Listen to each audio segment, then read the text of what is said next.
Hello and welcome to Me Here After Kids. Thanks for coming along on this adventure. Well, this is my very first time to do some backcountry camping. So everything I have in this backpack right here I've never used before. So we're gonna do this together. Now I know for a fact I brought way too much stuff. The weather said it wasn't gonna be but around 37, 36 the next 2 mornings. I just talked to a guy in the parking lot who was packing up. He said he woke up with ice on his tent. I didn't bring enough clothes.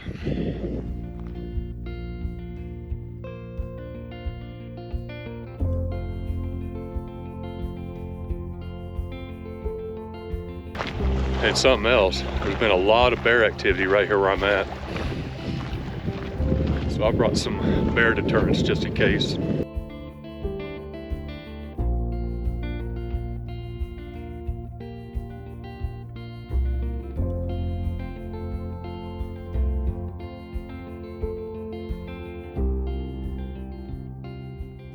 Well, this is home for the next 2 days.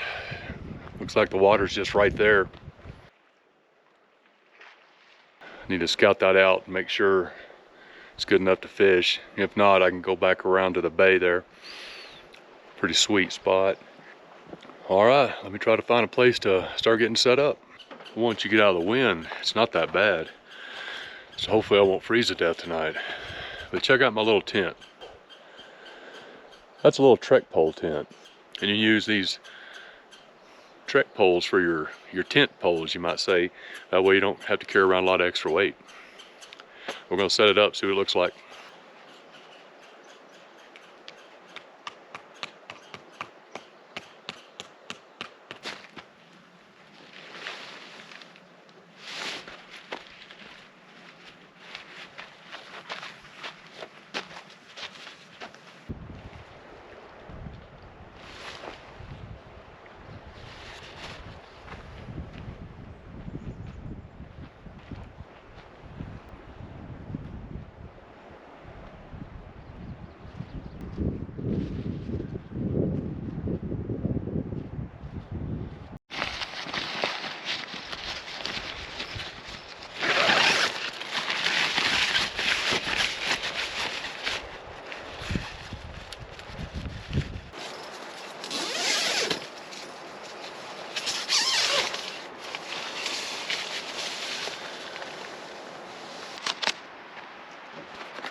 These sleep mattresses ain't all that comfortable. That's why I have that pad in there as well.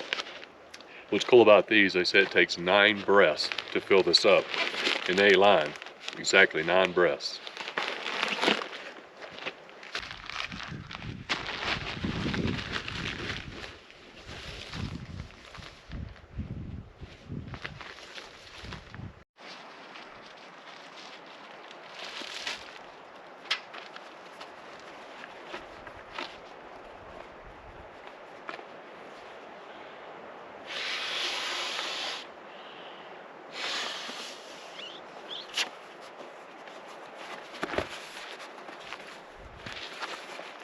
Gotta have a pillow.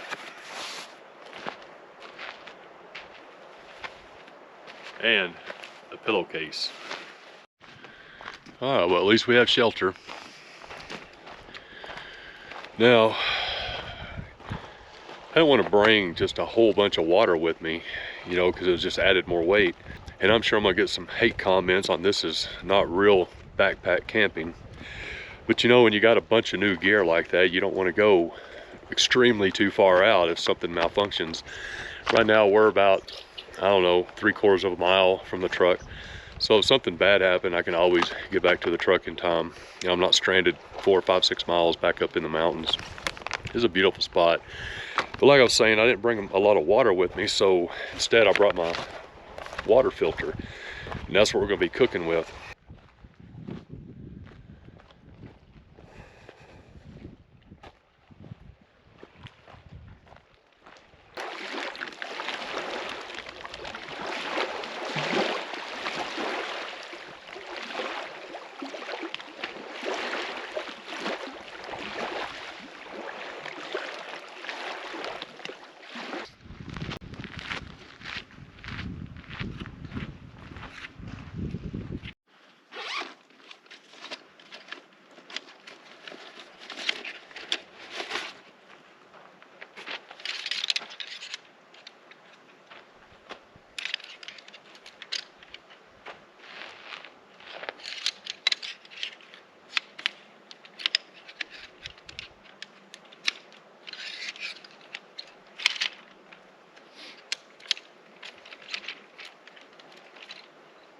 Huh.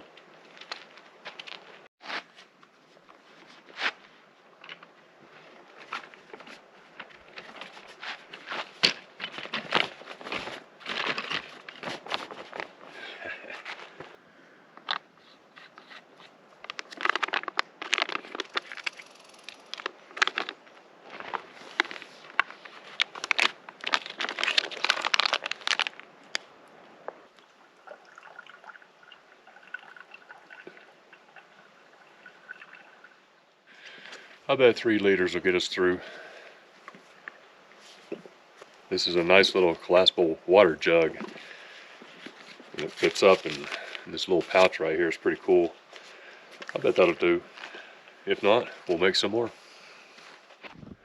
You know, it's kind of cool to have a fire pit here, but I don't know anybody that would pack in a bunch of wood to last them the weekend. I mean, that's a long way. I guess if you were dedicated, you could probably make 2 or 3 trips to the truck. Not me.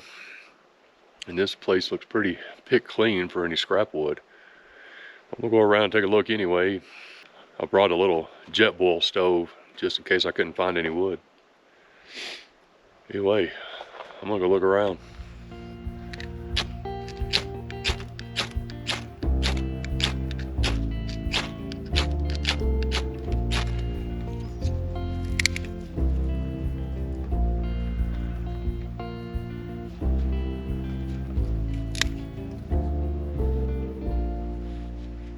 That's that homemade fire starter that I made in this video right here. Just with dryer lint, Vaseline. Like I said, this place is picked pretty clean. I didn't get much wood. I just wanted to start my own fire.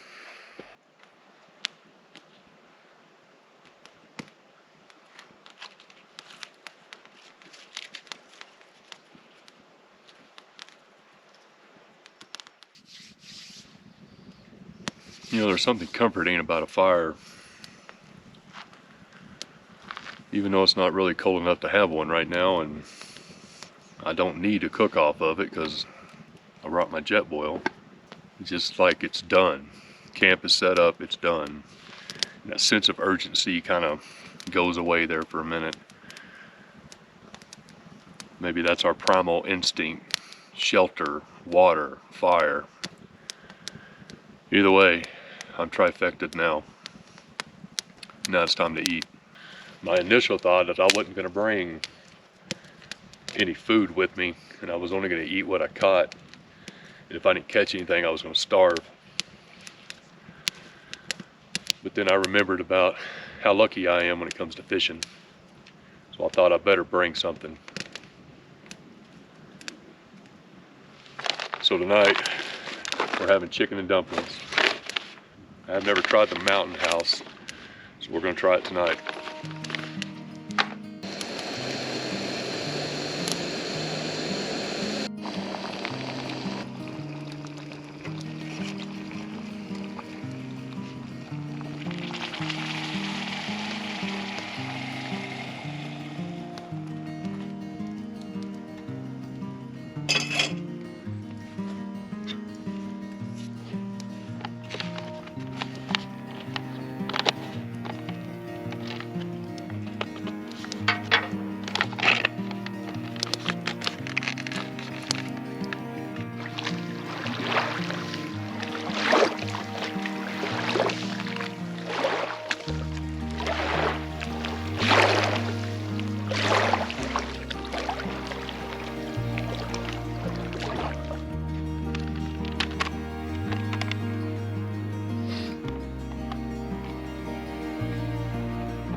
The trash is far enough away from camp. I'm just not taking any chances out here.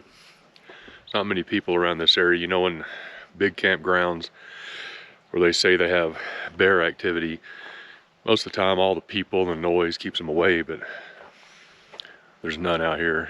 Not just the bears, but any critters. I don't want trash being strolled everywhere and have to pick it up tomorrow. And I tell you, that chicken and dumplings was really good. I was surprised. I think I'm gonna relax for the rest of the evening by this cute little campfire that I built. You know, I also figured there was a weight limit on this little chair. It's pretty comfortable. It's just pretty low to the ground. It's hard to get up when you're over 50, but that's okay. It's light enough to put in the backpack and get out here and have a little bit of comfort. So the plan for tomorrow is fishing and napping. I think that's a pretty good plan.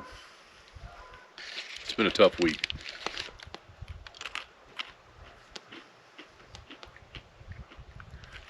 I'm gonna finish my dessert and let this fire burn out, and I think I'm gonna call it a night. I'll see you in the morning.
Well, good Saturday morning to you.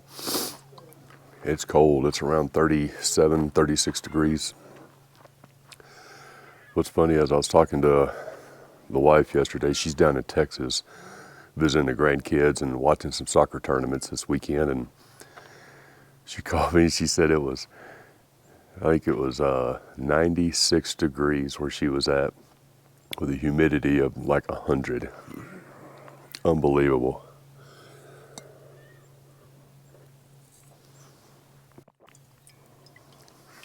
She was asking the daughters, how can y'all live in this? Well, we lived in it over 51 years.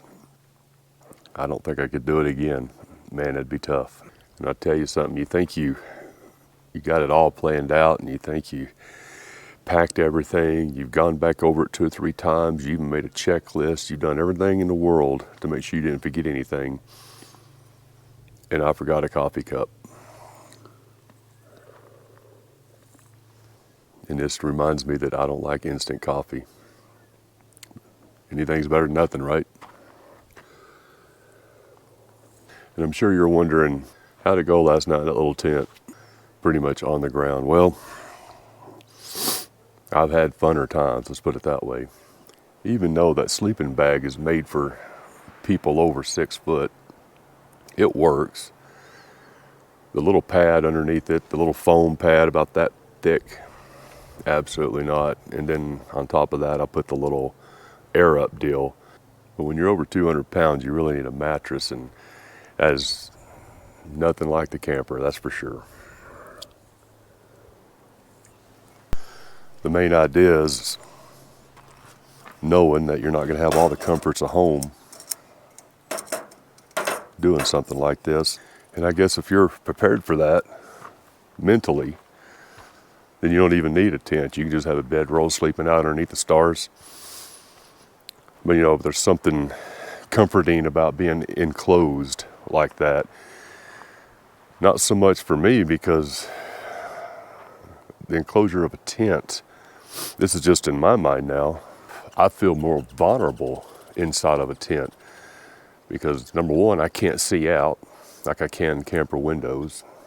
Number two, it doesn't take much to trap me in that tent.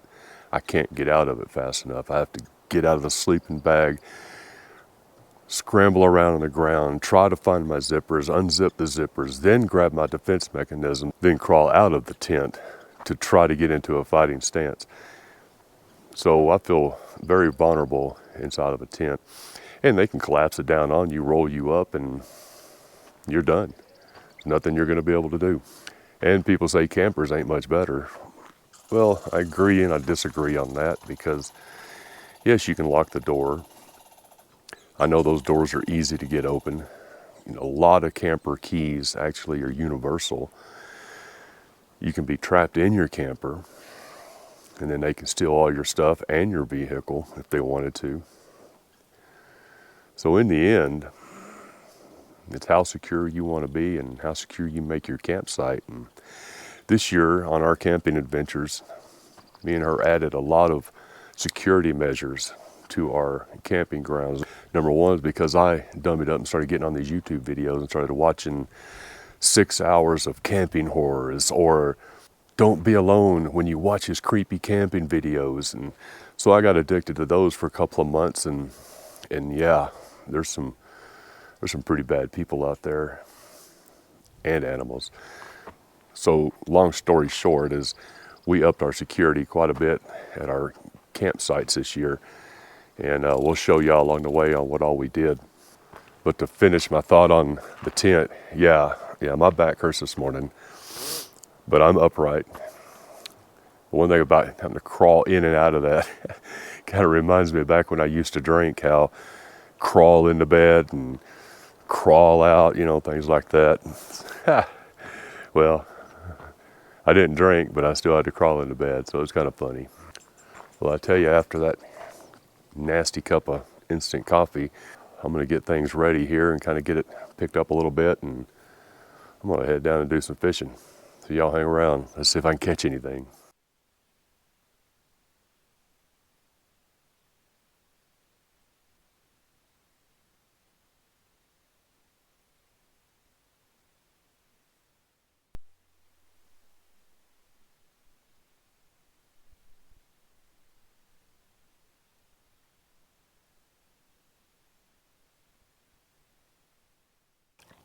So before we head down to the water to go fishing, breakfast is granola with blueberries, almonds, and milk from Backpacker's Pantry.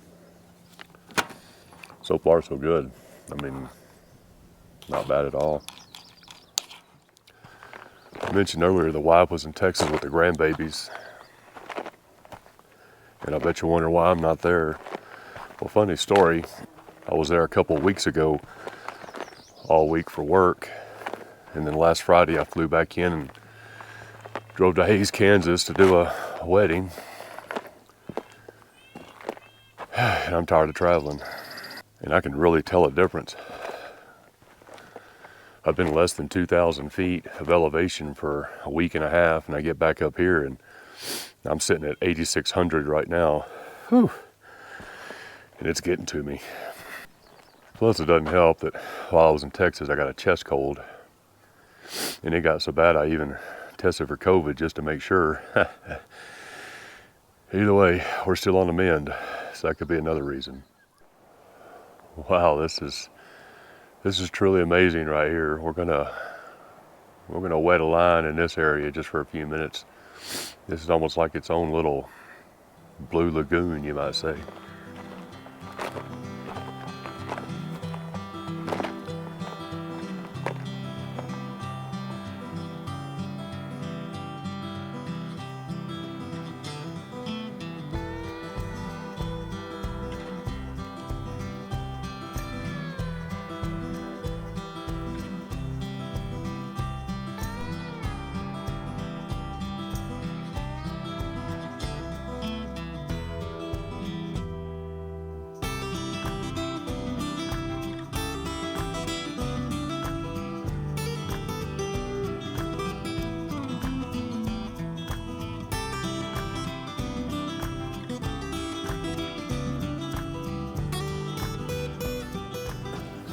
Well, that was about 3 hours of fishing, not one single bite.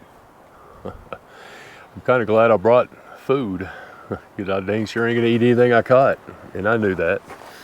But man, what an amazing place. Golly, you can see over my shoulder right there, I got the snow-capped mountains in the background. I've been scrambling over all these rocks and stuff to get down to the water to find a good fishing spot. And I can tell you, I'm getting wore out. This has been a lot of fun. We may try to fish a little bit here in a couple of hours. Right now I'm about, I don't know, 3/4 mile that way from my camp, and I just kind of been walking around this whole peninsula out here, and I'm telling you, it's been awesome. I can see living out here. Well, it's about enough chit chat. I'm gonna head back to the camp and grab me some lunch. I don't know, I may even take a nap. We'll see.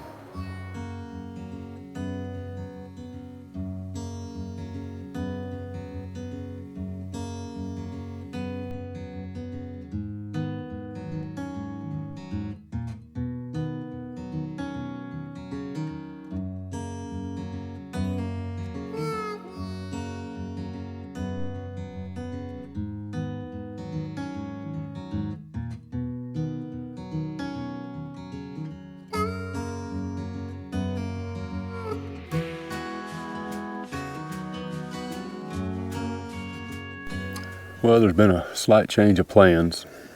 Well, slight's an understatement. Just looked at the weather, and there's going to be a big storm roll in here around 5 o'clock p.m. And you can see the storm clouds already starting to build. And I contemplated on staying. I just don't see any reason to. I've proved my point for the weekend. I proved that I can do it. I proved that all my equipment works. And so now I can actually plan a little bit further expeditions in this right here. Like I said in the beginning, this is only like about 3/4 mile away from the parking lot, and there's other campsites in this area on the peninsula right here. So is this true 100% backcountry camping? Nah, not when you got a picnic table and a fire ring. But the bottom line is, you still have to pack your stuff in. If it's a 1/4 mile, if it's 3/4 mile, if it's 10 miles. That distance, all that's going to do is determine how much stuff you bring with you, how much weight you want on your back for how long. This time I did bring a little bit more than I would have if I did a 5-mile pack in. But that's okay. I wanted to test everything out, especially that chair.